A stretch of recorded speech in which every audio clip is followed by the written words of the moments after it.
Welcome. This is the Ideal Nutrition Podcast. This is episode 6 now. I'm Leah Heigl and I'm here with my co-host Aidan Muir, and today we're going to be touching on 8 underrated nutrition tips. So my first tip that I think is underrated is that sugar doesn't really impact body composition noticeably differently to other forms of carbohydrate. I think that's underrated because it gives you a lot of flexibility. And obviously it is a little bit more nuanced than that. Like, I think under most circumstances, we should be trying to limit our added sugar intake and stuff like that. I think that's a good message. But I think having understanding that it doesn't really impact that much differently whether you gain muscle or lose fat or any of those variables in comparison to other forms of carbohydrate, or even actually other forms of fat as well, outside of extreme circumstances, it makes it easier, it makes it more flexible. And one of the most quoted studies on this topic to kind of really show this point is there's a study by, I'm not sure how you pronounce it, Sawit et al., 1997, and they compared a diet containing 43% of total calories from sugar versus one that only had 4% of total calories coming from sugar. They had their total calories matched, they had their total macros matched, so the same amount of protein, fat, and carbohydrate, and they were in a calorie deficit. And at the end of the study, both groups lost pretty much exactly the same amount of fat and maintained the same amount of muscle. There's no difference on body composition. And that's not to say they have the exact same impact on body composition, but the fact that you can look at a study like that where there's 43% coming from sugar versus 4%, and there was almost no difference, I think that is a really underrated thing to be aware of, because a lot of people are stressing about tiny amounts of added sugar and stuff like that. Like, as an example, I don't know about you, Leah, but like, I make meal plans where I have pretty much no added sugar at all added. And sometimes I'll add one thing that has like 7 grams of added sugar, and clients will like freak out about that. They're like, I 100%. can't have that. Yeah. Classic example for me is I'm a big fan of Nutri-Grain as like a pre-training snack, but I think a lot of people see the added sugar in that and go, oh, that's not a healthy food. Yeah, and it explains a lot of things why some people can still get lean so easily while having a lot of sugar and stuff like that. Like, because it doesn't really make a difference. Like, there's obviously so much more nuance in terms of like, if you eat more sugar, it's obviously easier to eat more calories. Or alternatively, if you have a ton of added sugar, you're probably not getting as many micronutrients in. But the whole point of this is basically just being like, if you're aware that the impact on body composition isn't really that different, you don't have to stress over little amounts. Like, there's no reason you couldn't just have, say, less brown rice for dinner and a tiny bit of added sugar earlier in the day and still get the exact same outcomes versus stressing about going off plan or anything like that. So my first tip is just kind of meal planning in general. I think no matter what your goal is, this should really underpin your nutrition approach. Because if you don't plan anything, it's going to be really hard to go through with whatever your goal might be and actually get there. And I don't mean meal planning in kind of this bro style way of doing it, like doing all your meal prep on a Sunday. I don't feel you have to do it that way. It just taking a bit of time out of your week to do some kind of meal planning can make a huge, huge difference. So when I work with clients personally, I tend to take even like a full session for meal planning and just really kind of strategizing the kind of meal planning that works for that individual person. Do you do that much with your clients? To a certain degree, and I think an overall philosophy of mine is that like, it makes sense to just plan things out, like taking a second to think it through. Sometimes that's part of why I think some of my clients get good results. Yeah. Even if they're intelligent people, they understand nutrition, all those kind of things. It's literally just blocking out the entire consult with me to actually plan stuff out, put something together and then follow it. And another thing like that kind of ties in with this, but like I think delayed gratification ties in with a lot of this in terms of if you don't have a plan, there's a lot of short-term thinking that goes on. Planning doesn't really give you any benefits in the short term, but it sets you up for longer term stuff. Yeah, 100%. And like something I see a lot is people will kind of plan even like a day or two in advance, and they'll do really well for that like Monday, Tuesday of the week. And then as the week progresses, it becomes less planned. And then getting to the weekend, even so, like most people don't have a plan whatsoever for a weekend. Even when they're only planning to eat out once over the weekend, it can end up being, 5 or 6 times on like the worst case scenario, because they just haven't planned to eat past Friday, really. Yeah. Like they just haven't planned it. So they don't know what they'll be cooking for lunches, what they'll be having for snacks. So in general, like the biggest thing I see getting in the way of people reaching their goals is just a lack of planning. When it really does only take about an hour to sit down, once a week and just write out, okay, these are my lunches, these are my dinners, these are my snacks, and do like the grocery shopping. And then that sets you up for the entire week, no matter if you're trying to gain weight, lose weight, improve your health. It works for every kind of goal. Yeah, for sure. I'd even argue that it wouldn't even take an hour in some cases. I feel like that's like a stretch. That's like if you're like trying to be really pedantic about it, finding new recipes, keeping it inventive, which I feel like is worth it to a certain extent.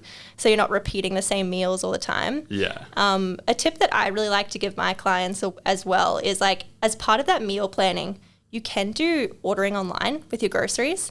And that just saves you a ton of time in having to go to the grocery store, particularly if they're delivered. So I just feel like this meal, like just finding a meal planning strategy that works for you can just go like 1,000 miles. For sure. My next tip is check your vitamin D levels. This is more applicable in Australia, where we can really easily check our vitamin D levels. We can see a GP. If they bulk bill, we can get a free blood test. We don't have to pay anything. We just get a test and we can check our vitamin D levels. A large percentage of people, I think the classic stat that gets thrown around is 30% of people are vitamin D deficient. I'm not 100% sure how closely that applies in Australia. But another thing to add on to that, though, is that even if you're not deficient, if you are just on the low end of the healthy range, it is still a suboptimal amount of vitamin D. If you increase that level, whether it's through sun exposure or whether it's through supplementation, to the higher end of that range, it is pretty much like a miracle supplement. Like, I don't want to overhype it, but like it helps with pretty much everything. We're going to talk about this at like other stages, but like even IBS, like 80% of people with IBS have low vitamin D or like lower levels of vitamin D. Mental health conditions, anxiety and depression, there's a really strong link there. The obvious stuff in terms of bone strength or bone mineral density and everything like that, balance, and even in people like elderly populations, like muscle strength, if they supplement vitamin D, they get stronger. Like, I'm not going to go out there and be like, oh, all the powerlifters we work with, if they're low vitamin D, this is going to add 10 kilos to the bench. Like, I'm not going to make that claim, but like, it's enough that it's like, if you get a test that's free and there's no downside from supplementing, it's such an easy win. So like, if you're going to the doctor anyway, like I might not, unless you're suspicious of having low vitamin D, I probably wouldn't go out of my way to go to a doctor to specifically get this. But if you're going for something else, there's no harm in just like adding this on, basically. So tip number 4 is going to be the concept of eating more plants. So obviously I'm vegan, but I'm not talking about eating more plants in like a vegan or vegetarian bias way. I'm talking about just having a diet that is really focused around plant-based foods with a small amount of animal products. So making sure we're getting enough whole grains, legumes, nuts, seeds, fruits, vegetables, all those kind of core food groups that aren't just kind of meat and dairy. So there is a lot of research to suggest that people that do have an adequate or high intake of these plant-based foods typically are less likely to be overweight, less likely to develop chronic diseases, things like cancers in some cases, and generally have better gut health. So for a lot of like the population in Australia, we just don't eat enough plant-based foods. So I find even the people coming into clinic and going, oh yeah, I'm great with my veggie intake, when we actually sit down and assess that, it's like they may be just hitting the minimum or like even just below it. So I think our idea of like how much plant-based food we should be eating versus the actual reality of when we get good health outcomes is very different.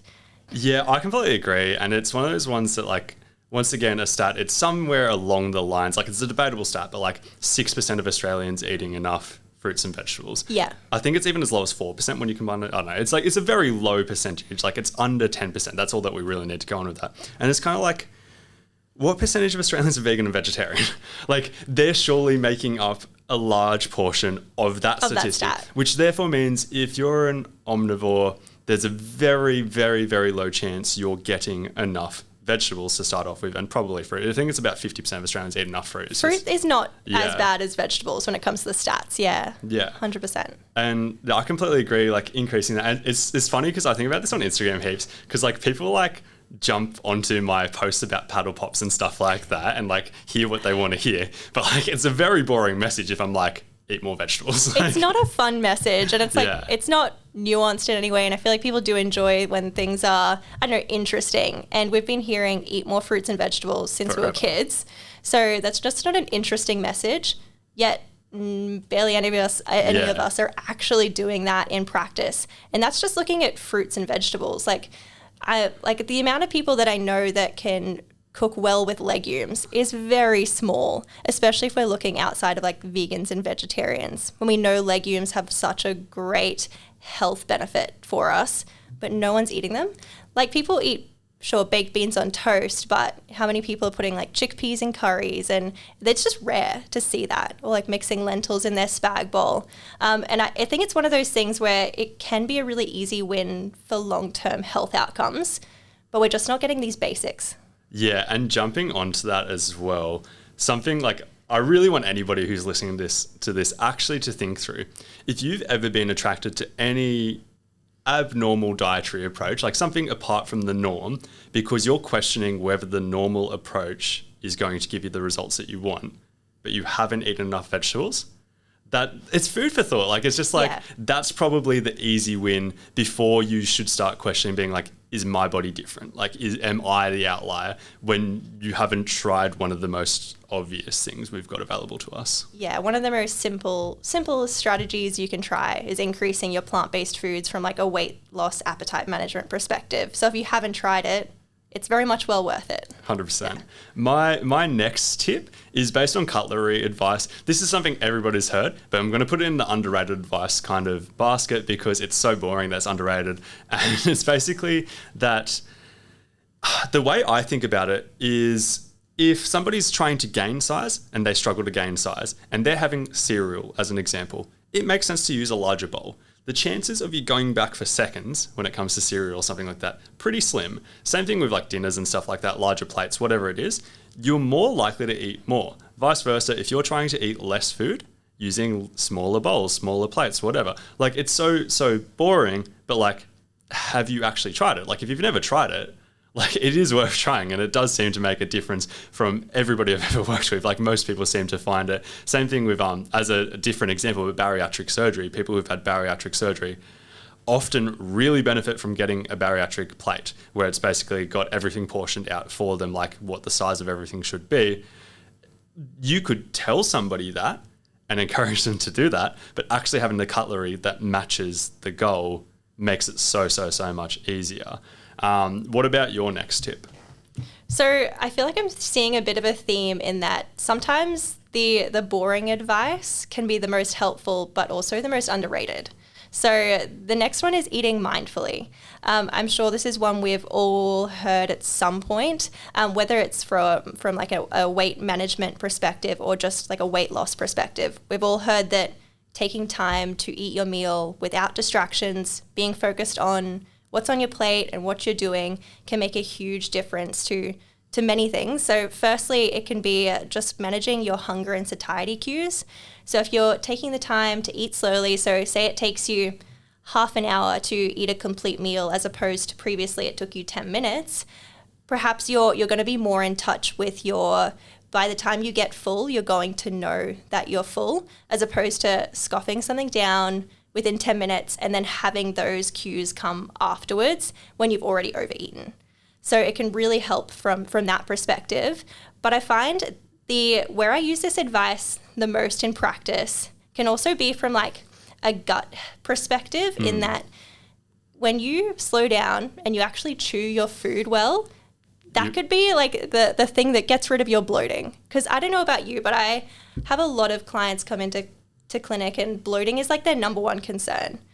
And I would say a good majority of the time, eating mindfully and chewing well solves a good portion of that. So I'd say if you haven't tried it from the perspective of managing your appetite, or from the perspective of reducing bloating, then it's worth a go there.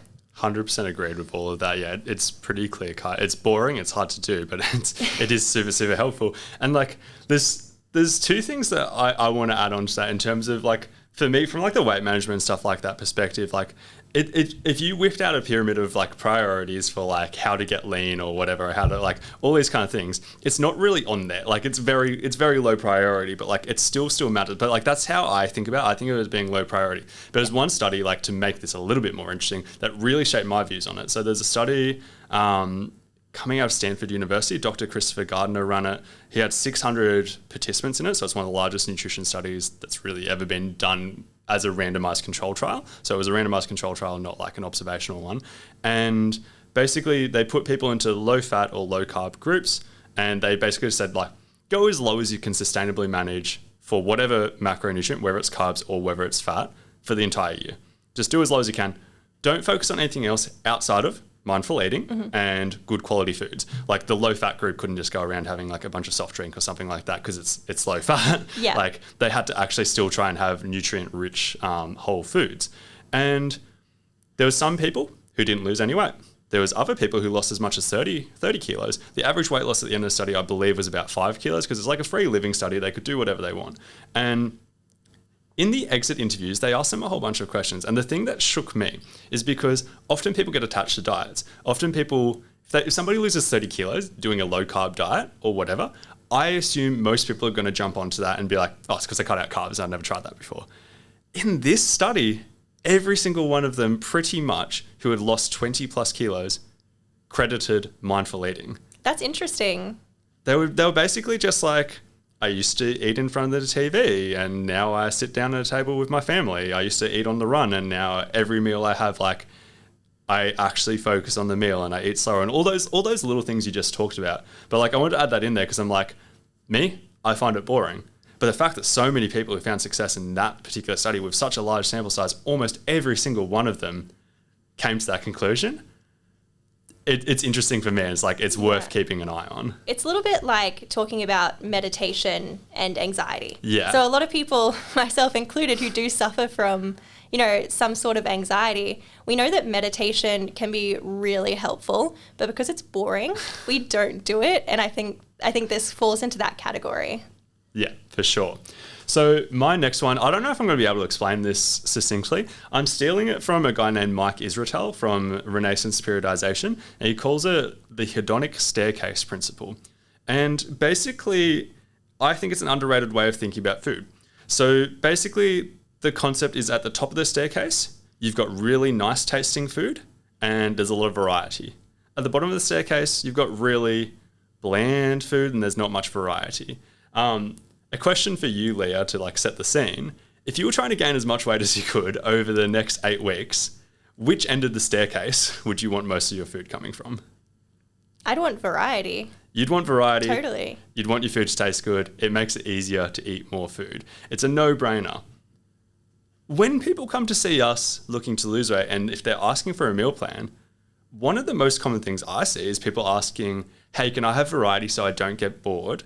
And can it taste good so it's easy for me to stick to? And that makes a lot of sense. I see that. And this isn't a black and white kind of way of looking at things. But something that Mike Israetel said that really sunk in for me is he was talking about bodybuilders going through competition prep. And they're starving. They want food all the time. They're at a stage that chicken, broccoli, brown rice probably tastes appealing. They're that hungry. And he's like, if you're in that state and you were trying to get stage lean, if you were trying to add in foods that tasted nice, it makes it harder to eat less calories. Like if you're working backwards from the calorie restriction to start off with, it makes it harder to stick to if your food tastes really nice because it makes you want to overeat. The whole point of this is not being like, hey, pick one end of the spectrum or whatever and go really extreme with it. It's just being like, if you're struggling to gain size, maybe it makes sense for your food to taste better. Maybe it makes sense for there to be more variety. Like imagine a professional chef cooking every meal for you. It'd make it so much easier to gain weight. Vice versa, if you're looking to get lean, I don't know, I'm a big fan of variety from a nutrition perspective. Something I see amongst clients before they start working with me, if they'd already lost a decent amount of weight, is a lot of them are very routine focused and a lot of them have the same stuff over and over and over and over and over. To the point that it annoys me, to the point that I'm like, there's not enough variety here. But it is food for thought that it's easier to get leaner when your food tastes less appealing and there's less variety. So it's like thinking about in terms of spectrums, in terms of when you're on higher calories, maybe go a little bit higher up the staircase. When you're on lower calories, maybe go a little bit lower down the staircase. Totally. And I think that something that comes to mind recently that happened is I had a client who often had these really tasty foods but was able to hold back and have a very small portion of it. So like they'd order a meat lover's pizza and have 2 slices and not finish the whole pizza. But that is such an outlier. It's not even funny. Like that's different. Totally. Yeah, I've had there's one elderly client in my first year of being a dietitian who'd have 2 squares of chocolate a night and stop there. And I was like, what a monster. Like, that's insane. Like, like these things are rare. Yeah, if it's not portioned out and it's really tasty and you're hungry, chances are you're going to go back for more. Yeah. So yeah, that's a good one. So our last tip of the day is, again, a very simple one, but taking a food first approach to nutrition. So a lot of the time I do see people kind of walking into clinic with their bag full, because I ask everyone to bring in everything they're taking, like in terms of vitamins and supplements. And they'll walk in with this huge bag of like miscellaneous supplements, because they're very health focused and they're taking all these supplements, but they're not doing the basic things when it comes to their actual diet. So from a lot of dietitians feel that, these supplements should be that. They should supplement an already well-balanced diet, and you should only be taking what you need. But in practice, it is easier to take a pill than it is to actually have any kind of behavior change or, change what you're doing with your nutrition. So a lot of people do tend to take this route of supplement first, diet later. And it is something I see all the time. Times that it does make sense is if you do have a diagnosed deficiency, so something like vitamin D deficiency, yeah, it makes sense to take a supplement, or something that you are chronically low in. Again, like if you don't get enough sun and you don't eat a lot of vitamin D rich foods, it then makes sense to supplement with that. But I see a lot of people taking things like vitamin C, where we know you can get enough vitamin C by just meeting your basic fruit and vegetable intake every day. And most of the people don't need a supplement on top of that, yet they've taken that route instead of just the food first approach. So in general, I would just say before you go and purchase a supplement, really think, what can I do from a nutrition and diet perspective that could fill this gap before I go out and do that? Yeah, completely agreed. Like I wouldn't change anything with that. I'm very much big on doing everything you can through food within reason and then just chucking stuff in on top based on a specific need. And I think the best example of this that comes to my mind is creatine, as in you can get creatine through food. You just probably have to have a lot of red meat. Like you'd probably have to have an excessive amount of red meat by a lot of people's standards, not everybody's standards, but like you'd have to have so much that's not really practical. Using a vitamin C example, what is it, like 1 orange is like over 100% of the RDI already. So it's like, it's an easy one to get. Whereas like creatine, as I just said, you'd have to go so far out of your way to achieve it that it makes sense to supplement that. But like when you go through this process and if you end up with an overall pretty good quality diet within reason, there's not that many supplements left on top of that you probably need to add. Yeah, like a healthy person shouldn't need too many supplements if they can optimize their diet. Even if it's not 100% optimal, I feel like there's not many supplements you should be taking anyway. Like an example in practice would be for vegans, we need B12.